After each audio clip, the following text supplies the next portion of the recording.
जय हिंद, नमस्ते, वेलकम मेरे शेरों श्रेणियों। आप सभी का स्वागत है हमारे यूट्यूब चैनल पर। बहुत सारे जो बच्चे हैं उनको डाउट रहता है कि सर हमारा नेवी एसएसआर का एग्जाम है, एमआर का हमारा एग्जाम है, तो हमें सेंटर पर कौन से डॉक्यूमेंट्स लेकर जाने चाहिए। तो यहाँ पर आज हम इस वाले वीडियो में डिटेल से डिस्कस करेंगे।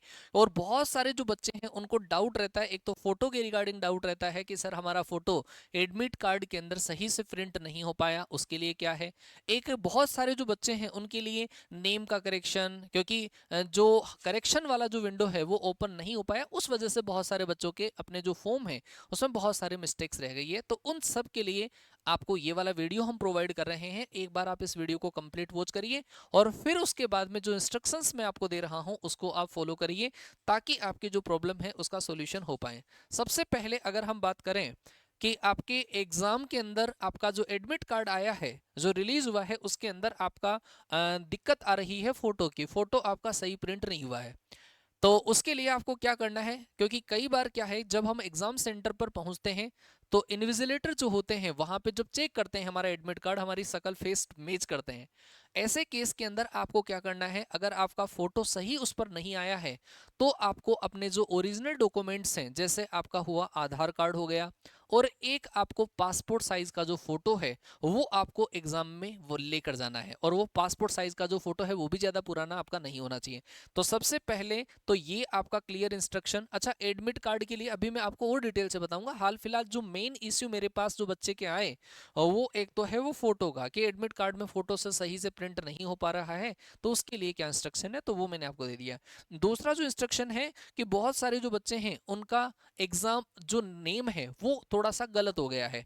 कई बच्चे तो ऐसे कमेंट करते हैं कि सर हमारा वहां पे जो नेम है वो पिताजी का नाम डल गया। अब उस केस में क्या करें? उस केस में देखो, घबराने की जरूरत नहीं है, मिस्टेक हो सकती है, लेकिन उस मिस्टेक्स का अब एक ही उपाय है। आपको एक एफिडेविट जो है, शपथ पत्र जो है वो आपको बना लेना है और अपने जो ओरिजिनल डॉक्यूमेंट्स हैं वो आपको लेके जाने हैं। जैसे 10th क्लास का मार्कशीट, नेम का करेक्शन 10th क्लास के मार्कशीट से और आधार कार्ड से होता है। तो आधार कार्ड ओरिजिनल, आपका 10th क्लास का जो मार्कशीट है वो आप लेके जाएं साथ में, ताकि वहां पर जाकर कोई हेजिटेशन आपका नहीं हो। क्योंकि ये डॉक्यूमेंट जब नहीं होते हैं, क्योंकि हमने भी एग्जाम दिए हैं, तो वहां पे एग्जाम सेंटर पर जब हमें ये बोल दिया जाता है कि नहीं आपका एग्जाम नहीं लगना है, तो वहां पे जब हम कितनी भी प्रिपरेशन करके जब जाते हैं तो हम डावाडोल हो जाते हैं।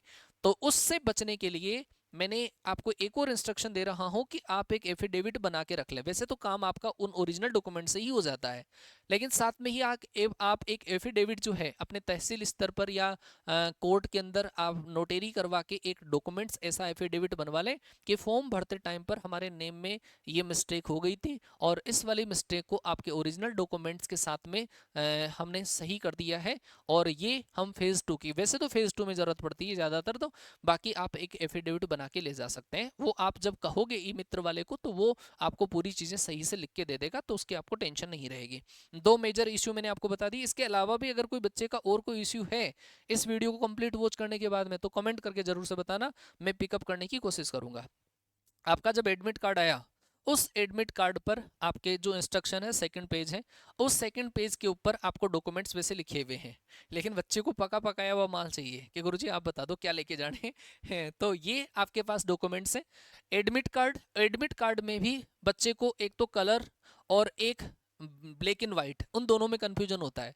देखो भाई, आप उस एडमिट कार्ड का जो प्रिंट निकलवाओ वो क्लियर होना चाहिए। अगर आपकी फोटो उसमें सही से दिख पा रही है तो वो ब्लैक एंड व्हाइट भी चलेगा, या कलर प्रिंट आउट निकलवा सको तो कलर प्रिंट आउट भी चलेगा, दोनों चलेंगे, ठीक है। लेकिन आप कलर प्रिंट आउट नहीं भी निकलवा सको तो प्रिंट जो आप निकलवाते हो ब्लैक एंड व्हाइट, वो आपका सही होना चाहिए। विदाउट कलर जो निकलवाते हो उसमें फोटो बिल्कुल क्लियर आना चाहिए। कई बार फोटोकॉपी वाले उसको बहुत ज्यादा डार्क कर देते हैं, बहुत ज्यादा लाइट कर देते हैं, तो फोटो जो है वो क्लियरली विजिबल होना चाहिए, ठीक है। Original copy of Aadhaar card, ये तो ऑलमोस्ट हर एग्जाम के लिए जरूरी है, आधार कार्ड आपका ओरिजिनल होना चाहिए, ठीक है। ओरिजिनल लेके जाओगे और साथ में ही आपको डोमिसाइल जो है सर्टिफिकेट विद फोटोग्राफ, मतलब इसकी ज्यादा जरूरत नहीं पड़ती है। डोमिसाइल का मतलब बहुत सारे बच्चों का होता है, सर डोमिसाइल है क्या? मूल निवास। तो भाई निवास प्रमाण पत्र जो है अगर आपने बना रखा है आप ले जा सकते हैं, नहीं भी ले जाओगे कोई दिक्कत नहीं है। अगर आपके पास है तो सुविधा से बचने के लिए हम उसको ले जा सकते हैं, साथ में ले जाओ, ओरिजिनल ले जाना। साथ में आपको voter ID card, driving licence, PAN card, इनमें से अगर कुछ डॉक्यूमेंट्स आपके पास बना हुआ है ले जाओ, नहीं ले जाओगे कोई दिक्कत नहीं है, सबका काम आपका आधार कार्ड कर देगा। आधार कार्ड इंपॉर्टेंट है, आधार कार्ड आपको ले जाना है। क्लास 10th एंड 12th का सर्टिफिकेट विथ फोटोग्राफ, ये जिसके अंदर जिस 11th या 10th या 12th के आपका जो आया है, मतलब मार्कशीट जो है, उसमें अगर आपका फोटो है तो फोटो वाला ले जाना। जैसे बहुत सारे बच्चे हैं, अभी उनका रिजल्ट आना बाकी स्टेट का, और उन्होंने 12th के साथ में एसएसआर का एग्जाम दिया है, अपीयरिंग है, तो वो बच्चे 12th का मार्कशीट थोड़ी ना ले जा पाएंगे, वो नहीं ले जा पाएंगे। तो उन बच्चों को 10th का जो मार्कशीट है वो कैरी करना है, वो वाला मार्कशीट आपको लेके जाना है ओरिजिनल। नहीं भी ले जाओगे कोई दिक्कत नहीं है, लेकिन है तो लेकर ही जाना आप, ठीक है। जिन बच्चों के पास में 12th का है तो वो भी लेके जाना। डॉक्यूमेंट्स का ध्यान रखना, क्योंकि ये सारे जो डॉक्यूमेंट्स हैं आपके फेज 2 में, क्योंकि जो भी एग्जाम दोगे सबके अंदर वो आपके काम में आएंगे। फिर आपको दे रखा है 6 रिसेंट कलर्ड फोटोग्राफ। फोटो जो है इसमें लिखा हुआ है जैसे कि 1 मई से पुराना नहीं होना चाहिए, वैसे तो देखो किसी को पता नहीं चलता, लेकिन हम रिसेंट लेकर जाते हैं तो हमारा आइडेंटिटी जो है वो बिल्कुल क्लियरली सही हो जाता है। जैसे मान लो कि हमने 6 महीने फोटो खिंचवा रखा है, उसके अंदर मान लो कि हमने बाल कटवा रखे हो, बिल्कुल गंजे हो हम, हैं, और अब हमारे बाल बहुत बड़े बड़े हो चुके हो, तो फिर वो आइडेंटिटी के अंदर कई बार सस्पेंस होता है। तो ये जो नया फोटो आपसे मंगवाया गया है वो इसी वजह से कि आपकी आइडेंटिटी कंफर्म की जा सके, इस वजह से नया। अगर आपके पास थोड़ा पुराना है कोई बात नहीं है, ज्यादा पुराना 1-2 महीने के आसपास अगर है तो वो भी आप ले जा सकते हो। ये क्लियरली आइडेंटिटी विजिबल चेक करने के लिए आपको दिया गया है कि 1 मई से पुराना नहीं होना चाहिए, क्योंकि डेट वगैरह तो होती नहीं है ना उस पर, तो इससे ज्यादा घबराने की आपको जरूरत नहीं है। एंड आपको ये जो डॉक्यूमेंट्स है ये आपको कैरी करने हैं, इनमें कोई डॉक्यूमेंट्स आपका नहीं है तो मेन जो आपके डॉक्यूमेंट्स है, एक आपका एडमिट कार्ड है, एक आपका आधार कार्ड है, एक आपके पास फोटो। और फोटो की भी जरूरत आपको मोस्टली केसेस में तब पड़ती है जब एडमिट कार्ड के अंदर फोटो क्लियरली विजिबल नहीं होता है। आप या 5 या 6 फोटो लेके जाओ, पूरे फोटो काम में नहीं आते हैं, कोई बात नहीं, वो आगे काम में आपके आते रहेंगे। इसमें भी फोटो के अंदर बच्चे को दिक्कत रहती है, गुरुजी जो फोटो हमने जो फॉर्म भरते टाइम पर जो लगाई क्या वही फोटो लेके जाएं ना, ऐसा कोई कंपलसरी नहीं है, क्योंकि वो हो सकता है कि आपका फोटो थोड़ा सा पुराना हो। अगर वो फोटो है आपके पास जो एडमिट कार्ड जो आपने फॉर्म भरते टाइम पर लगाया था, तो वो तो बहुत ही बढ़िया है। अगर नहीं है कोई बात नहीं है, आप नया फोटो खिंचवा लीजिए, पासपोर्ट साइज फोटो, और 5 या जो 6 फोटो है वो आप लेकर जाइए, ठीक है। तो आई थिंक ये मैंने आपको इन्फॉर्मेशन प्रॉपरली प्रोवाइड करवा दी है, पूरी की पूरी इन्फॉर्मेशन। और आप इन इन्फॉर्मेशन के बाद में एक छोटा सा कमेंट जरूर से करके जाना, हमारी बेस्ट विशेज आपके साथ में है, और वीडियो आप लोगों के लिए हम प्लान कर लेंगे ऐसा बेस्ट विशेज का।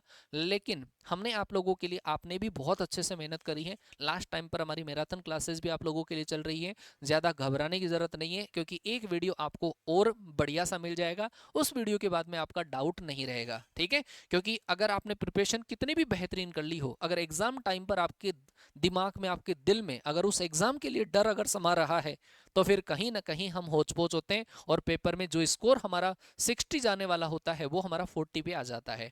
तो मेरा सजेशन है मेरे सभी छोटे भाइयों से, बहनों से, कि आप पेपर में जब बैठें तो आप हेजिटेट ना हो, डरे नहीं पेपर से, क्योंकि पेपर अटेम्प्ट करने के लिए आएगा, तुम्हारे लिए पेपर आएगा, ठीक है।